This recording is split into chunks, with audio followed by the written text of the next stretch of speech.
Beed citizen live update. Police ठाण्यात गेल्यानंतर कोणाला बोलावं, काय करावं हे सर्वसामान्यांच्या लवकर लक्षात येत नाही। त्यातच ठाण्यातील काही अधिकारी कर्मचारी ठाण्यात आलेल्या तक्रारदारांशी योग्य बोलत नाहीत, अशा तक्रारी वारंवार होतात।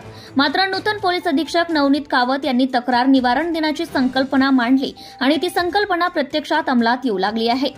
आज शनिवारी सकाळपासूनच बीड शहर, शिवाजीनगर, पेठ, बीड पोलीस ठाण्यात तक्रारदारांच्या तक्रारी ऐकून घेतल्या जात आहेत। विशेष म्हणजे अधिकारी स्वतः ठाण्यासमोर खुर्ची टेबल टाकून समोर तक्रारदारांना सन्मानाने बसवून त्यांच्या तक्रारी ऐकून घेत असतानाचे चित्र आज पहिल्यांदाच पाहायला मिळाले। बीड शहर ठाण्यात पोलीस निरीक्षक शीतलकुमार बल्लाळ यांच्यासह इतर अधिकारी आणि कर्मचारी तक्रारदारांचे म्हणणे ऐकून घेतले। पेठ, बीड आणि शिवाजीनगर पोलीस ठाण्यातही ठाणे प्रमुख लोकांच्या तक्रारी ऐकून त्यांचे निराकरण करण्यासाठी प्रयत्न करीत आहे। पोलीस निरीक्षक शीतलकुमार बल्लाळ यांनी तक्रार निवारण दिनाच्या कार्यक्रमात स्वतः उपस्थित राहून त्या ठिकाणी आलेल्या प्रत्येक तक्रारदारांचे म्हणणे ऐकून घेतले।